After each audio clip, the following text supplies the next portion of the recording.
Question है the energy of activation EA for a reaction is 100 kilojoule per mole. Presence of catalyst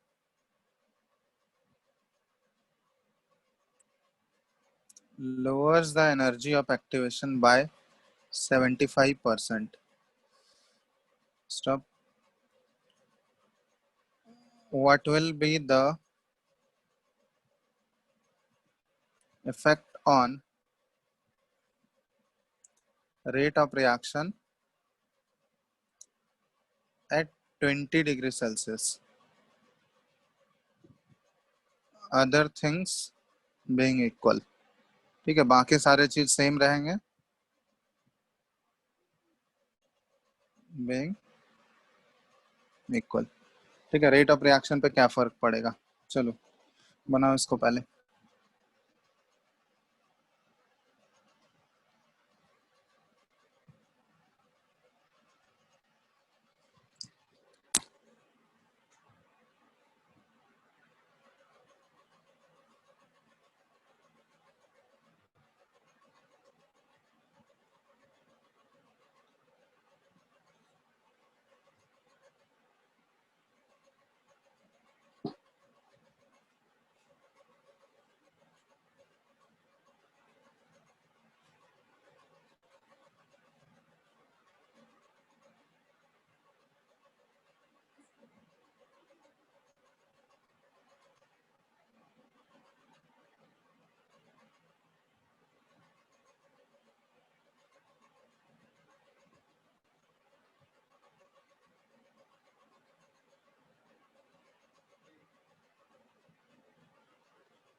hello, बना क्या?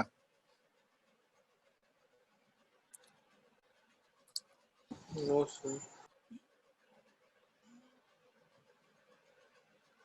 Actually यहाँ पे देखो, फाइंड आउट तुमको क्या करना है, रेट ऑफ रिएक्शन पे क्या फर्क पड़ेगा. मतलब कैटलिस्ट आ जाने के बाद, मान लो कैटलिस्ट आ जाने के बाद तुम्हारा रेट हो गया R2 और बिफोर बिना कैटलिस्ट के रिएक्शन का रेट था R1. तो वही चीज है, मतलब R2 और R1 का रेशियो तुमको निकालना है यहाँ पे. समझ में आ रहा है ना? R2 क्या है, वो आफ्टर कैटलिस्ट, जब हम लोग प्रेजेंस ऑफ कैटलिस्ट वाला है वो रेट, और R1 क्या है, एब्सेंस ऑफ कैटलिस्ट वाला. तो इन्हीं दोनों का रेशियो. हाँ बोलो. इन्हीं दोनों का ratio 2.34 into 10 to the power 13. 2.34 into 10 to the power So 2.34 into 13. 10 to the power 13. 13 ना? Yes, sir. हाँ. हाँ ठीक है, चलो यही आंसर.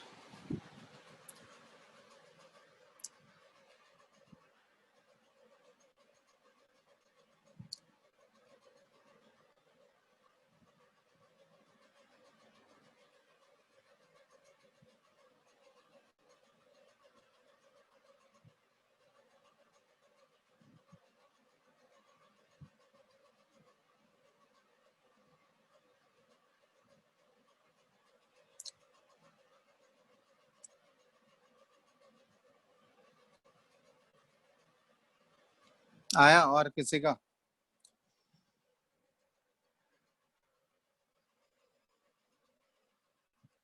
नहीं भी बन रहा है तो बताओ, बता देंगे.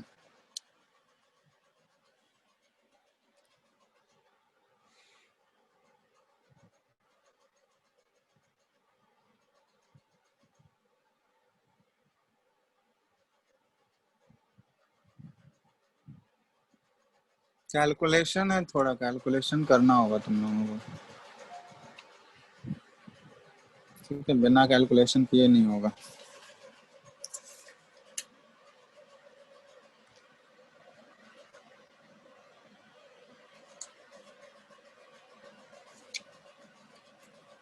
क्या बताना है क्या? हम प्रोसेस बता दे रहे हैं, कैलकुलेशन तुम लोग कर लेना. क्या बताना है या नहीं? हो गया सबसे? हो गया. सबसे हो गया? बता बता दीजिए। दीजिए सर। चलो बता एक्चुअली देख, हाँ चलो यहाँ देखो, हम लोग rate constant k is equal to, ये क्या इक्वेशन, जो ओरिजिनल इक्वेशन लिखे थे हम लोग, ये क्या था? पावर माइनस हाँ, EA k by equal to a into E पे power minus E upon R T, ये था ना। तो हम लोग शुरुआत में k1 लेते हैं, ये एब्सेंस ऑफ कैटलिस्ट में है, तो एब्सेंस ऑफ कैटलिस्ट में एक्टिवेशन एनर्जी मान लेते हैं, ये ही रहने देते हैं, या फिर सॉरी दिया हुआ है एक्टिवेशन एनर्जी 100 दिया हुआ है, और आर और टी टेम्परेचर तो सेम रहेगा, ठीक है। अब K2 प्रेजेंस ऑफ कैटलिस्ट में क्या बोला जा रहा है कि एक्टिवेशन एनर्जी कम हो गया, 75% से कम हो गया, मतलब कितना हो जाएगा? 25. 25 हो जाएगा। तो A इंटू ई पे पावर माइनस ये क्या हो जाएगा? 25 बाय आर इंटू टी, यही चीज हो गया ना। अब इन दोनों का तुम रेशियो लोगे, तो इन दोनों का रेशियो करो, इन दोनों का रेशियो करोगे तो K2 अपॉन K1 कितना आ जाएगा तुम्हारा? ये ई पे पावर ए तो कैंसिल आउट हो जाएगा, वो तो सेम रहेगा, ई पे पावर क्या हो जाएगा? 75 अपॉन आर टी आ जाएगा, आ जाएगा। अब इसको सॉल्व करने के लिए क्या करना होगा तुमको? दोनों साइड ln लेना होगा, तभी सॉल्व होगा। तो ln K2 अपॉन K1 ये आ गया, ये आ गया 75 अपॉन आर टी। अब नहीं कर लोगे सॉल्व, तो यहाँ से तुम्हारा ये क्या आ जाएगा? लॉग में कन्वर्ट कर लो, 2.303, और ये लॉग K2 अपॉन K1 ये आ गया, ये भी यहाँ तुमको अच्छा सॉरी ये लॉग में ही है, तो 75 अपॉन आर इंटू टी, ठीक है। तो अब इसको सॉल्व करोगे तो यहाँ से तुम लॉग का कैलकुलेशन है, यहाँ पे आर का वैल्यू पुट करोगे, टेम्परेचर क्या लेना है तुमको? 20 20 डिग्री degrees सेल्सियस, Celsius. हाँ तो केल्विन में लेना है यहाँ पे, तो केल्विन में 293 केल्विन हो जाएगा, ठीक है। और इधर से यहाँ से तुम निकाल लोगे डायरेक्टली, तुम यहाँ से लॉग सॉल्व करके K2 अपॉन K1 का वैल्यू निकाल लोगे, तो जो K2 अपॉन K1 का रेशियो आएगा वही तो R2 अपॉन R1 का भी रेशियो आएगा। समझ में आ रहा है? क्योंकि रेट और रेट कांस्टेंट ये डायरेक्टली प्रोपोर्शनल है, तो जो K2 अपॉन K1 का रेशियो आएगा वही रेट कांस्टेंट का भी, तो ये रिलेशन निकालना है। ये सॉल्व करोगे तो अपने आप यहाँ से जो रेशियो आएगा वही रेशियो R2 अपॉन R1 का भी हो जाएगा, तो वही फाइंड आउट करना है, ठीक है।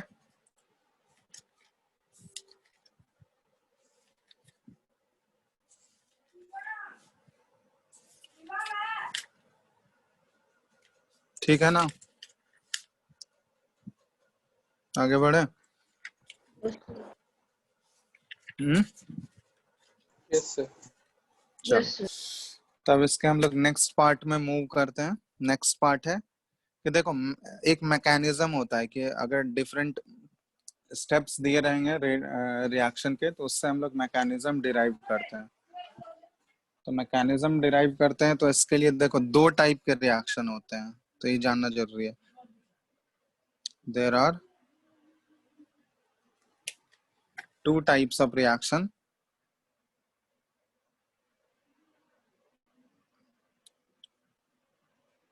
On the basis of mechanism. Mechanism के बेसिस पे दो टाइप के रिएक्शन होते हैं। एक होता है एलिमेंट्री रिएक्शन, पहला जो हम लोग बोलते हैं ये है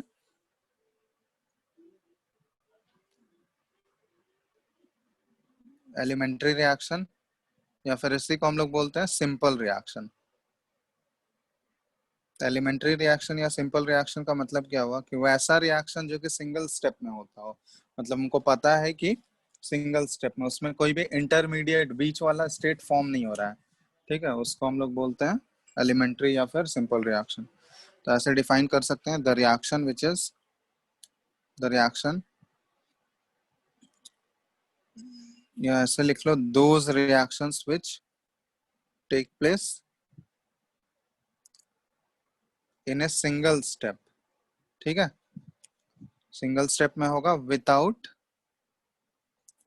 फॉर्मेशन ऑफ एनी इंटरमीडिएट, ठीक है, उसमें कोई भी इंटरमीडिएट का फॉर्मेशन नहीं होगा, एनी इंटरमीडिएट। तो इन सभी रिएक्शंस को जो सिंगल स्टेप में होता है बिना कोई इंटरमीडिएट के फॉर्म हुए, तो उसको हम लोग बोलते हैं एलिमेंट्री रिएक्शन। और एलिमेंट्री रिएक्शन के लिए यहाँ पे दो टर्म होता है, ठीक है। एलिमेंट्री रिएक्शन, इसमें कोई भी रिएक्शन जो होता है ना उसके लिए दो टर्म का हम लोग बात करेंगे, एक होता है मॉलिक्युलैरिटी और एक होता है ऑर्डर, ठीक है, जो हम लोग पहले पढ़े थे ऑर्डर के बारे में तो पहले पढ़ चुके हो ऑर्डर क्या होता है। दूसरा टर्म आता है मॉलिकुलैरिटी। मॉलिकुलैरिटी हम लोग कैसे डिफाइन करते हैं, ठीक है, तो यहाँ पे वो टर्म इंट्रोड्यूस कर रहे हैं, तो लिख रहे हैं इसको for elementary reaction, for elementary reaction molecularity is defined as the number of molecules that participate in the formation of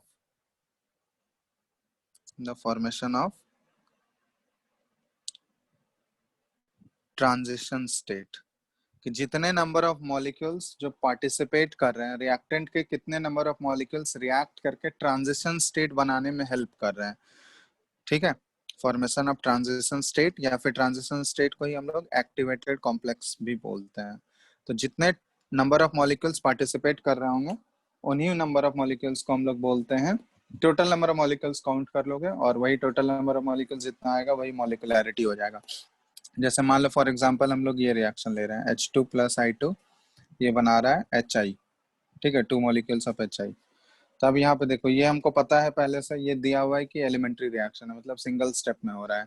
तो सिंगल स्टेप में हो रहा है तो यहाँ पे कितने मॉलिक्यूल आपस में पार्टिसिपेट कर रहे हैं, पहले तो रिएक्टेंट के H और H के बीच का बॉन्ड होगा और I और I के बीच का बॉन्ड होगा।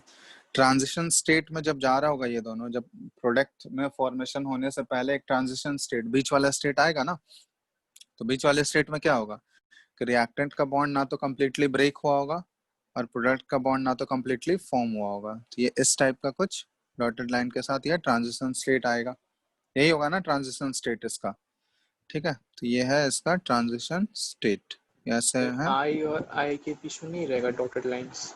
हाँ, आई और आई के बीच में भी, ठीक है। तो ये है, तो ट्रांजिशन स्टेट इसको बोलते हैं हम लोग। तो ट्रांजिशन टीएस लिख रहे हैं मतलब ट्रांजिशन स्टेट है। तो ट्रांजिशन स्टेट में टोटल कितने मॉलिक्यूल्स पार्टिसिपेट कर रहे हैं, तो टोटल कितने मॉलिक्यूल हैं बताओ तो। एक हाइड्रोजन का मॉलिक्यूल है और दूसरा आयोडीन का मॉलिक्यूल है, तो टोटल नंबर ऑफ मॉलिक्यूल्स कितने पार्टिसिपेट कर रहे हैं, और ये जो प्रोडक्ट बनाएगा तो प्रोडक्ट क्या बनेगा, HI और HI, 2 मॉलिक्यूल HI, ये प्रोडक्ट। तो ट्रांजिशन स्टेट में जितने नंबर ऑफ मॉलिक्यूल्स इन्वॉल्व होंगे ना, ठीक है, the number of molecules involve in the formation of transition state, उसी को हम लोग बोलते हैं मॉलिकुलैरिटी। तो इस केस में मॉलिकुलैरिटी का वैल्यू कितना आ जाएगा, कितने मॉलिक्यूल्स इन्वॉल्व हैं बताओ तो। 2 मॉलिक्यूल। तो इस केस में मॉलिकुलैरिटी का वैल्यू क्या आ जाएगा, 2। तो ये ध्यान रखना, मॉलिकुलैरिटी किसी भी रिएक्शन का अगर डिफाइन करोगे तो मॉलिकुलैरिटी हमेशा जो है ये पॉजिटिव इंटीजर ही होगा, ऑलवेज पॉजिटिव इंटीजर। मॉलिकुलैरिटी कभी नेगेटिव हो सकता है या जीरो हो सकता है क्या, नेगेटिव या जीरो भी नहीं हो सकता, इनफैक्ट हो सकता है, क्योंकि नंबर ऑफ मॉलिक्यूल्स जो पार्टिसिपेट करेंगे वो तो पॉजिटिव वैल्यू ही होगा ना, जीरो भी नहीं हो सकता है। जब प्रोडक्ट बन रहा है, रिएक्शन होगा, तभी तो हम लोग बात करेंगे मॉलिकुलैरिटी की। तो मॉलिकुलैरिटी का वैल्यू हमेशा क्या होगा, पॉजिटिव इंटीजर ही रहेगा, ये ध्यान रखना। और इसमें हम लोग क्या बोल सकते हैं कि मॉलिकुलैरिटी अगर 1 हो गया, मतलब एक मॉलिक्यूल अगर ट्रांजिशन स्टेट में पार्टिसिपेट कर रहा है, मॉलिकुलैरिटी का वैल्यू अगर 1 है, लिख लो, मॉलिकुलैरिटी अगर 1 है तो उसको हम लोग यूनिमॉलिकुलर बोलते हैं। क्या हो गया, यूनिमॉलिकुलर। मॉलिकुलैरिटी अगर 2 हो गया तो इसको बाइमॉलिकुलर बोलेंगे, और मॉलिकुलैरिटी अगर 3 हो गया तो ट्राइमॉलिकुलर। तो जनरली ध्यान रखना कि जनरली जो होता है मॉलिकुलैरिटी वो 3 तक ही होता है, 3 से ज्यादा मॉलिकुलैरिटी पॉसिबल नहीं है, ठीक है, क्योंकि एक्चुअली मॉलिकुलैरिटी क्या है कि 3 से ज्यादा मॉलिक्यूल जो है ना आपस में एक टाइम पे रिएक्शन नहीं कर सकते हैं, ठीक है। तो इसलिए हम लोग बोलते हैं जनरली मॉलिकुलैरिटी इज, ये यहाँ लिख दे रहा है जनरली, क्योंकि ये देखा गया है कि किसी भी सर्टेन टाइम पे साइमल्टेनियसली 3 से ज्यादा रिएक्टेंट मॉलिक्यूल आपस में रिएक्ट कर ही नहीं सकते, आपस में कंबाइन नहीं कर सकते हैं, ठीक है। साइमल्टेनियस कोलिजन जो हो रहा है ना, ट्रांजिशन स्टेट कैसे फॉर्म होगा, रिएक्टेंट के मॉलिक्यूल्स कोलाइड कर रहे हैं आपस में। तो ये देखा गया, जनरली ऑब्जर्व किया गया है कि किसी भी पर्टिकुलर इंस्टेंट ऑफ टाइम में साइमल्टेनियसली 3 से ज्यादा रिएक्टेंट मॉलिक्यूल कोलाइड नहीं कर पाएंगे। तो इसलिए ये बोला जाता है generally molecularity is less than और इक्वल टू 3। ठीक है, क्योंकि रीजन इसका ये होता है कि प्रोबेबिलिटी जो है, प्रोबेबिलिटी ऑफ साइमल्टेनियस कॉलिजन, ठीक है, probability of simultaneous collision of more than 3 molecules is very rare. ठीक है, ये देखा गया, बहुत ही रेयर चांसेस है कि 3 से ज्यादा मॉलिक्यूल आपस में एक ही टाइम पे कोलाइड कर रहे हो। ठीक है, इसलिए प्रोबेबिलिटी जो है इसका बहुत ही रेयर होता है, इसलिए मॉलिक्युलरिटी जनरली देखोगे तो वो 1 2 या 3, ठीक है, मैक्सिमम 3 तक ही जा सकता है। तो ये हो गया मॉलिक्युलरिटी से रिलेटेड। अब यहाँ पे ये चीज ध्यान देना, एक और पॉइंट है नोट करने के लिए, since an elementary reaction has only one step, क्योंकि एलिमेंट्री रिएक्शन में सिर्फ एक ही स्टेप होता है, इसलिए इस केस में क्या होता है, एलिमेंट्री रिएक्शन के केस में order and molecularity both are equal. ये बहुत ही इंपॉर्टेंट पॉइंट है, order and molecularity both are equal. ये कब अप्लाई कर सकते हो, जब तुमको रिएक्शन में पता रहेगा कि एलिमेंट्री रिएक्शन है, वो गिवन रहेगा, तभी हम लोग ये अप्लाई कर सकते हैं।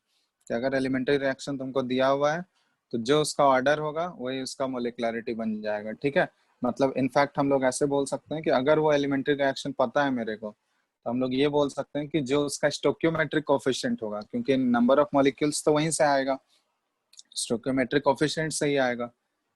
समझ में आ रहा है ना, नंबर ऑफ मॉलिक्यूल्स कहाँ से आएगा, स्टोक्योमेट्रिक कोफिशिएंट से ही आएगा।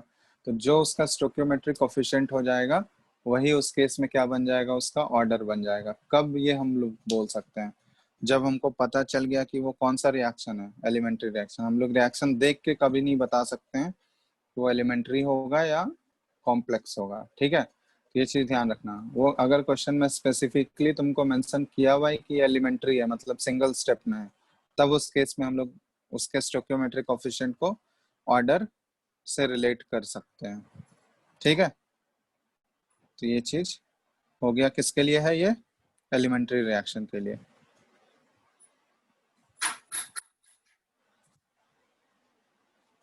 ये फर्स्ट टाइप ऑफ रिएक्शन हो गया, एलिमेंट्री रिएक्शन। इसी का दूसरा टाइप जो होता है, सेकंड टाइप ऑफ रिएक्शन, ये होता है कॉम्प्लेक्स रिएक्शन। तो कॉम्प्लेक्स रिएक्शन में ध्यान देना, तो ये एलिमेंट्री का जस्ट अपोजिट हो जाएगा कि अगर कोई भी रिएक्शन एक से ज्यादा स्टेप में हो रहा है, reaction which takes place in more than one step, तो इसको हम लोग बोलते हैं कॉम्प्लेक्स रिएक्शन। ठीक है, तो एलिमेंट्री रिएक्शन सिंगल स्टेप में हो रहा था तो वहां पे कोई इंटरमीडिएट नहीं बन रहा था, लेकिन यहाँ पे एक इंटरमीडिएट बीच वाला स्टेट बनेगा। तो यहाँ पे हम लोग बोल सकते हैं कि देयर, अगर एक से ज्यादा स्टेप ले रहा है, इसका मतलब there must be an intermediate, एक इंटरमीडिएट का यहाँ पे फॉर्मेशन होगा, followed by two transition state, followed by two transition states. क्योंकि इंटरमीडिएट जो बीच वाला बनेगा, जो प्रोडक्ट, सॉरी प्रोडक्ट नहीं बोलेंगे उसको, इंटरमीडिएट जो बीच वाला मॉलिक्यूल आएगा, उससे पहले भी एक ट्रांजिशन स्टेट बनेगा, और उसके बाद जब वो प्रोडक्ट में कन्वर्ट होने लगेगा, इंटरमीडिएट का कन्वर्जन जब प्रोडक्ट में होगा, तो उसके बाद भी एक ट्रांजिशन स्टेट होगा। तो इसको ग्राफिकली हम लोग ऐसे दिखा सकते हैं। देखो, कॉम्प्लेक्स रिएक्शन को ग्राफ में हम लोग ऐसे प्लॉट कर सकते हैं। तो यहाँ पे देखो,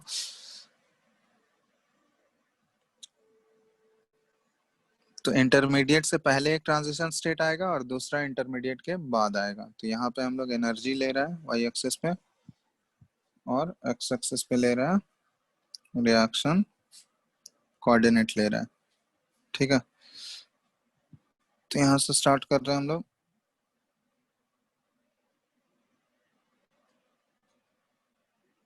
मान लेते हैं यहाँ पे ये बना है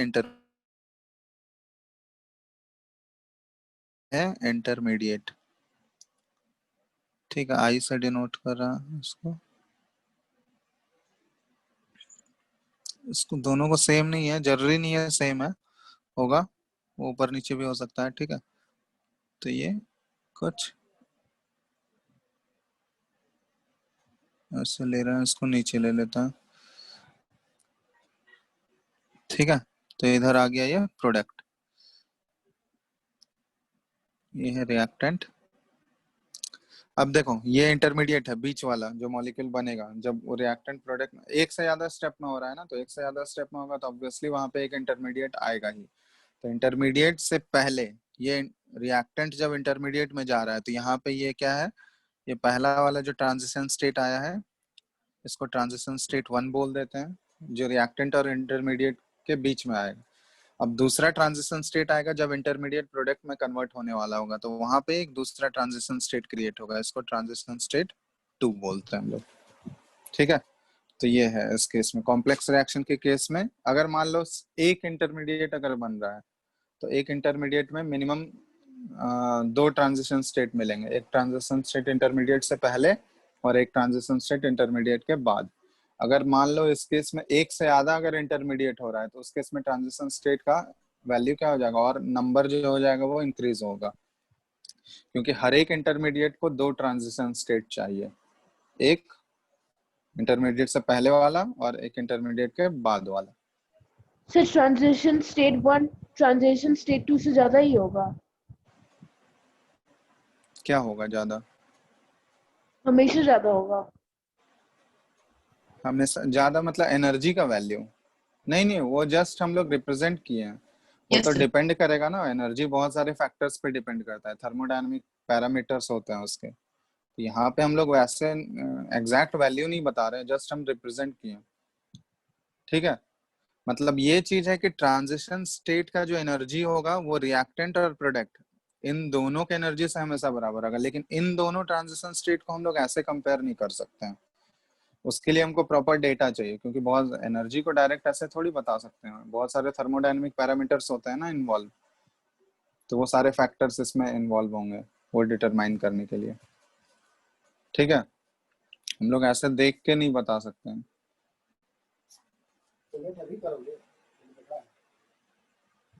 तो किसु तो है वहाँ एक,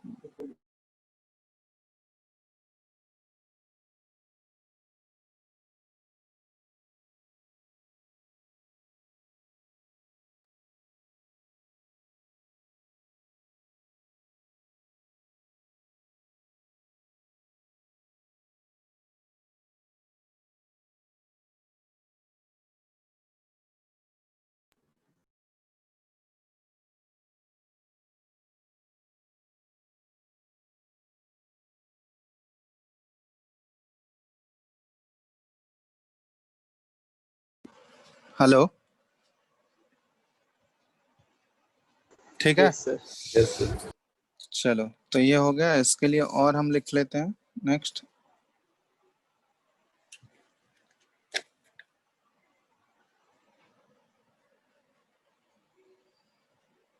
ठीक है, तो यहाँ पे लिख रहा है फॉर कॉम्प्लेक्स रिएक्शन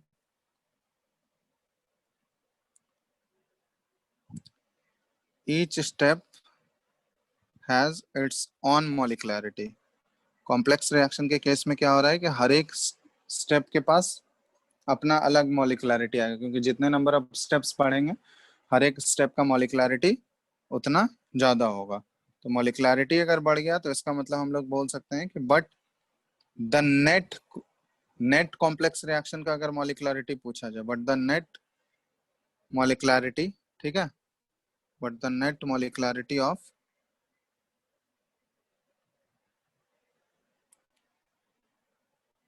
या फिर नेट मॉलिक्युलरिटी, या फिर ऐसा लिख सकते हैं but the molecularity of net complex reaction, ठीक है। नेट जो टोटल एक मेन आएगा ना रिएक्शन, तो उस मेन रिएक्शन का हम लोग मॉलिक्युलरिटी डिफाइन नहीं कर सकते हैं, क्योंकि हर एक स्टेप का मॉलिक्युलरिटी डिफरेंट होगा, ठीक है। तो but the molecularity of net complex reaction can not be defined, ठीक है, कि नेट कॉम्प्लेक्स रिएक्शन का मॉलिक्युलरिटी डिफाइन नहीं किया जा सकता, क्योंकि हर एक स्टेप का मॉलिक्युलरिटी क्या होगा, अलग होगा।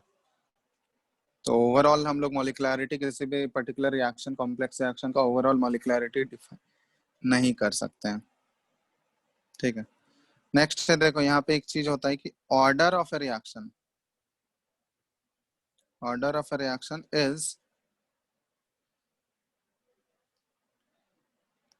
Always calculated from rate law expression. Reaction का ऑर्डर जो है ये हमेशा रेट लॉ एक्सप्रेशन से ही कैलकुलेट होगा, लेकिन molecularity, but molecularity is always predicted from, एक मिनट यहाँ पे ध्यान देना, चलो यहाँ पे एक चीज लिख दे रहे हैं, हाँ ये ऑर्डर से रिलेटेड है, order of reaction is always calculated from rate law expression. ठीक है, ऑर्डर जो है हम लोग रेट लॉ एक्सप्रेशन से ही कैलकुलेट कर सकते हैं। ठीक है, नेक्स्ट है कि molecularity, molecularity is defined only for an elementary reaction. ठीक है, molecularity is defined only for an elementary reaction, but ये ऑर्डर और मॉलिक्युलैरिटी में डिफरेंस है, but order for, order can be defined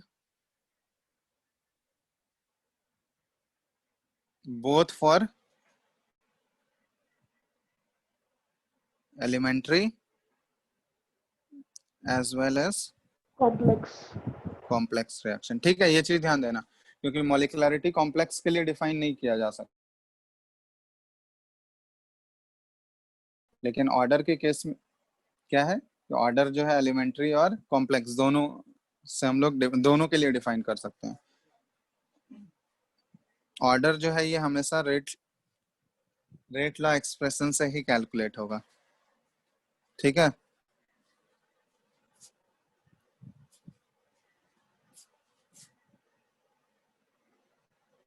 order जो होगा वो हमेशा रेट लॉ एक्सप्रेशन से ही कैलकुलेट होगा। ठीक है, नेक्स्ट पॉइंट है कि फॉर एलिमेंट्री रिएक्शन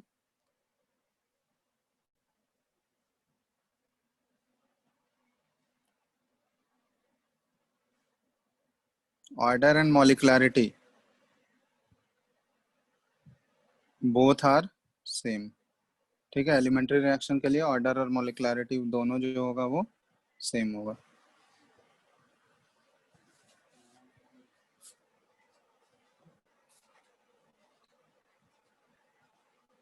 ठीक है, हेलो, Yes, sir. सर तो कॉम्प्लेक्स रिएक्शन का हर एक स्टेप एक एलिमेंट्री रिएक्शन है। नहीं नहीं, वो भी हम लोग नहीं बता सकते हैं। कॉम्प्लेक्स स्टेप का हर एक, क्या बोल रहे हो? कॉम्प्लेक्स रिएक्शन का हर एक स्टेप को हम लोग एक एलिमेंट्री रिएक्शन कंसिडर कर सकते हैं।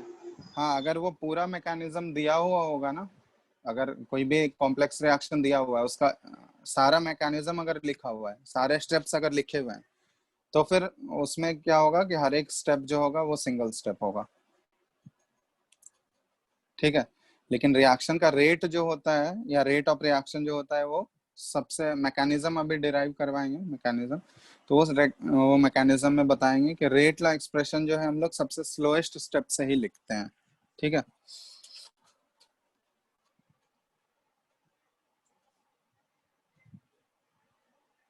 ठीक है, यहाँ तो कोई डाउट है क्या किसी को? देखो तो,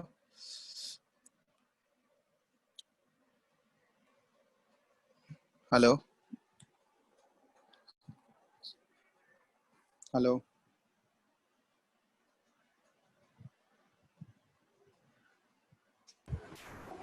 नो सर। ठीक है, hello, yes sir.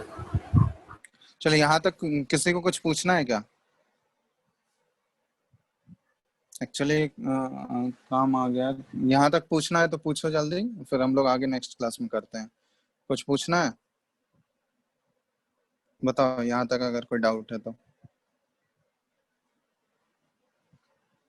Hello, no sir.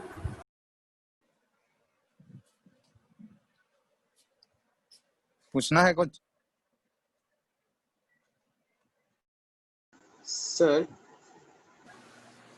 Sir मतलब आप एक लाइन लिखे थे ना कि कॉम्प्लेक्स रिएक्शन का हर एक स्टेप का अपना मॉलिक्यूलैरिटी होता है, तो फिर मॉलिक्यूलैरिटी बस एलिमेंट्री रिएक्शन के लिए कैसे डिफाइंड हुआ? तो उसमें नेट हम लोग रिएक्शन की बात कर रहे हैं ना, नेट रिएक्शन। जब कॉम्प्लेक्स रिएक्शन का नेट मॉलिक्युलैरिटी पूछा जाएगा तो वो नहीं बता सकते हैं ना, हर एक स्टेप का तो अलग अलग मॉलिक्युलैरिटी होगा। तो ओवरऑल मॉलिक्युलैरिटी उस पूरे रिएक्शन का कैसे बताओगे? ऐसा थोड़ी है कि सबको जोड़ देंगे हम तो वो ओवरऑल मॉलिक्युलैरिटी आ जाएगा, वो डिफाइन नहीं किया जा सकता है कॉम्प्लेक्स का। ठीक है, तो वो बता रहे हैं क्योंकि हर एक स्टेप का और तो मॉलिक्युलैरिटी अलग अलग होगा ना। ओवरऑल पूरे रिएक्शन का ओवरऑल ऑर्डर हम ऑर्डर सॉरी पूरे रिएक्शन का ओवरऑल मॉलिक्युलैरिटी वो डिफाइन नहीं किया जा सकता है कॉम्प्लेक्स के केस में, क्योंकि हर एक स्टेप का अलग अलग होगा। ठीक है, तो उसको हम लोग जोड़ नहीं सकते हैं वैसा सच। ठीक है। सर एलिमेंट्री रिएक्शन में ऑर्डर मॉलिक्यूलैरिटी क्यों इक्वल हुआ? ऑर्डर एंड मॉलिक्युलैरिटी क्यों इक्वल हुआ? सिंगल स्टेप में हो रहा है ना। सिंगल स्टेप में जब रेट लॉ एक्सप्रेशन लिखोगे तो एक ही स्टेप है, तो एक ही स्टेप है तो वहां पे स्लोएस्ट स्टेप तो वही होगा ना जो स्लो स्टेप होगा। जब मैकेनिज्म बताएंगे ना तो मैकेनिज्म से क्लियर हो जाएगा, क्योंकि सबसे स्लो स्टेप तो वही होगा। ठीक है, तो मैकेनिज्म जब बताएंगे तो वहां पे वो क्लियर हो जाएगा क्यों सेम हो रहा है, वो करके भी दिखा देंगे क्यों आ रहा है सेम। ठीक है, यस सर। चलो चलो फिर एंड कर रहे हैं अभी। एक बाकी हम लोग नेक्स्ट क्लास में इसको आगे कंप्लीट करेंगे, क्वेश्चंस भी कराएंगे इससे रिलेटेड। ठीक है, नेक्स्ट क्लास में करते हैं इसको क्वेश्चन। Thank you, sir. ठीक है, thank you. Thank you sir. Thank you, sir. ठीक है, थैंक यू।